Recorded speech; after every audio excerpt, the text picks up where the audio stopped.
Welcome to English Audio Stories. Here, you'll improve your English by listening to engaging stories, fairy tales, and fascinating tales from around the world. Sit back, relax, and let's dive into today's story. Hughie Erskine was a good-looking man. Hughie Erskine was the best-looking gentleman in London. He had curly brown hair, grey eyes, and a handsome face. He also had many friends. However, Hughie Erskine did not have much money. His father had been an officer in the army. His father was dead. Now Hughie had his father's sword and a few books, but no money.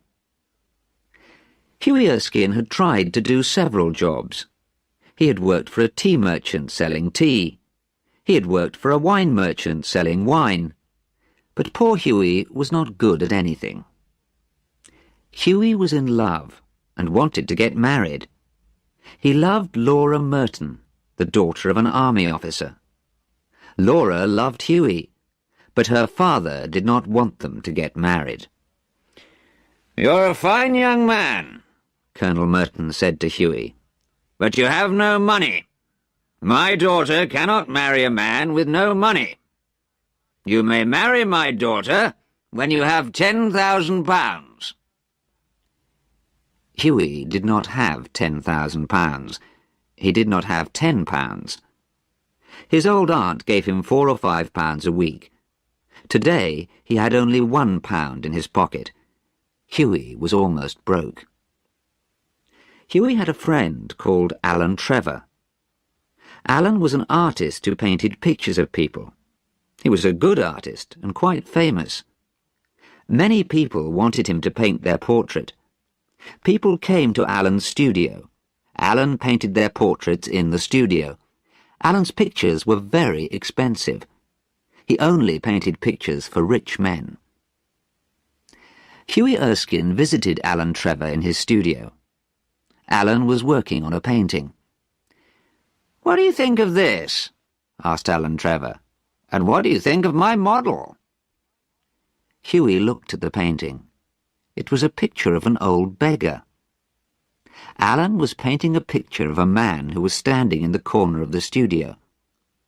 The model was an old man dressed in old, torn clothes. The old man's face was sad. With one hand he held out a hat. In the other hand he held a stick. "My model is wonderful," said Alan. "Have you ever seen such a wonderful beggar?" "Poor old man," said Hughie. "How sad he looks." "Of course," said Alan. "I don't want a beggar to look happy." "How much is a model paid for standing in your studio?" asked Hughie. "Not much," answered Alan. "Only £1 an hour." "And how much money do you get when you sell a picture?" asked Hughie. "For this picture, I will get £2,000, said Alan. "You're a rich man. I think the model should get some of the money," said Hughie. "Nonsense, nonsense," said Alan. "It's difficult to be a painter. It's not difficult to be a beggar. Few people can paint pictures. Anyone can beg." "But many people want to be rich and famous painters," said Hughie. "No one wants to be a poor beggar. You artists are very unkind." Alan Trevor laughed.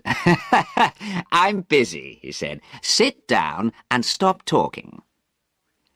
A servant came in. "A gentleman is outside, sir.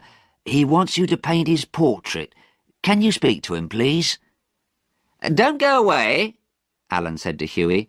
"I'll be back in a moment." Alan left the room. The old beggar sat down on a chair and rested. His hat was still in his hand. The old man looked so sad that Hughie felt sorry for him. Hughie put his hand in his pocket. He had £1. It was the last of his money. "Well, he needs the money more than I do," thought Hughie. Hughie went across the room and put the £1 in the old man's hat.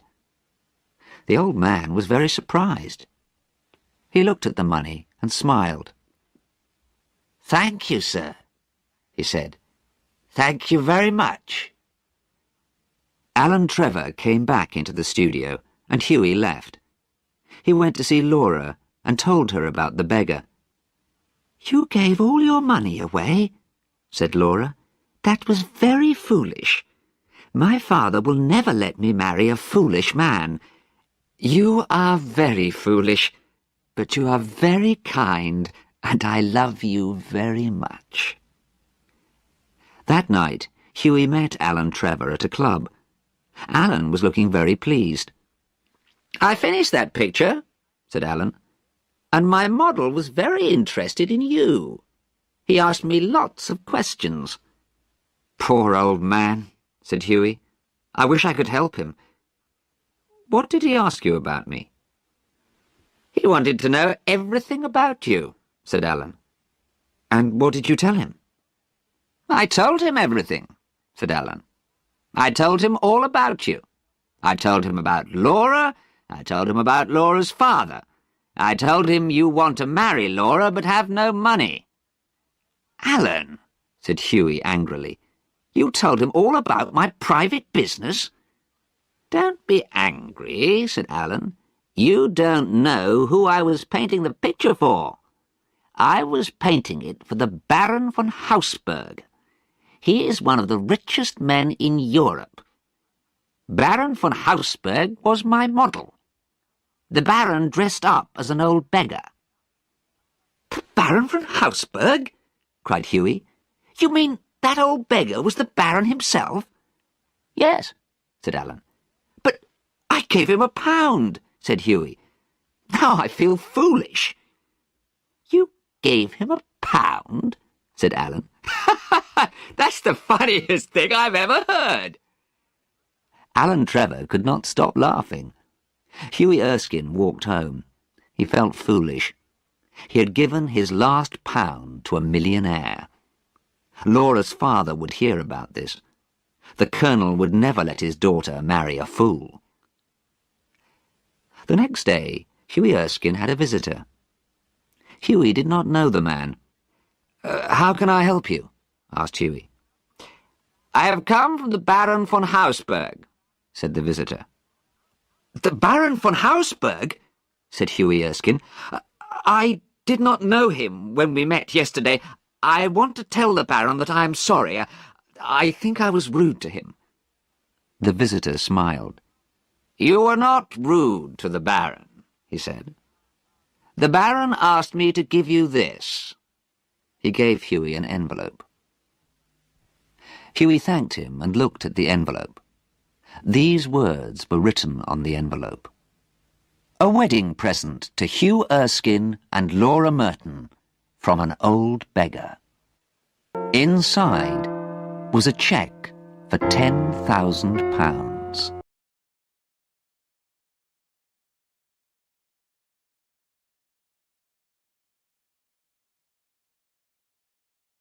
Thank you for listening. If you enjoyed this story, don't forget to like, subscribe, and hit the notification bell so you won't miss the next one. See you in the next story.